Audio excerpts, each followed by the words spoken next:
হাজবেন্ডকে বেশ সুন্দর বুঝিয়ে সুঝিয়ে কথা করে নিয়েছিলাম আজকে দুপুরে সেদ্ধ ভাত রান্না করব। আর খুব বেশি হলে সেদ্ধর সাথে ডিমের অমলেট। এদিকে দেওরটা কোথায় থেকে বেশ খানিক চিকেন হাতে করে উড়ে এসে জুড়ে বসলো।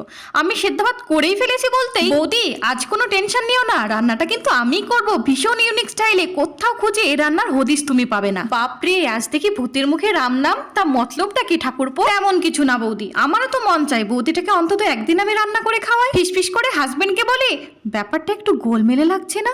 কি বললে বৌদি? না তেমন কিছু না, চলো তবে কিচেনে, পেঁয়াজটা তোমায় কেটে বেছে দিই। হাত ধরে টেনে নিয়ে গিয়ে খাটের ওপর বসিয়ে বলে, বৌদি তুমি আজ আরাম করো, সবটা আমি নিজের হাতেই করে নেব। শুয়ে থেকে চোখটা একটু এঁটে এসেছিল, খানিকক্ষণ পর কিচেনে গিয়ে দেখি সে কি ঠাকুরপো উধাও, আর চিকেনও। সঙ্গে সঙ্গে ফোন, এই বাদর ছেলে রান্নাঘরের এলাহি কাণ্ড করে কোথায় পালালে? সরি বৌদি, আসলে আমার গার্লফ্রেন্ড আমার নিজের হাতে বানানো চিকেন খেতে চেয়েছিল, বাড়িতে রানলে মা ধরে ফেলতো, তাই আর কি। পরের বার পাক্কা তোমায় চিকেন বানিয়ে খাওয়াবো।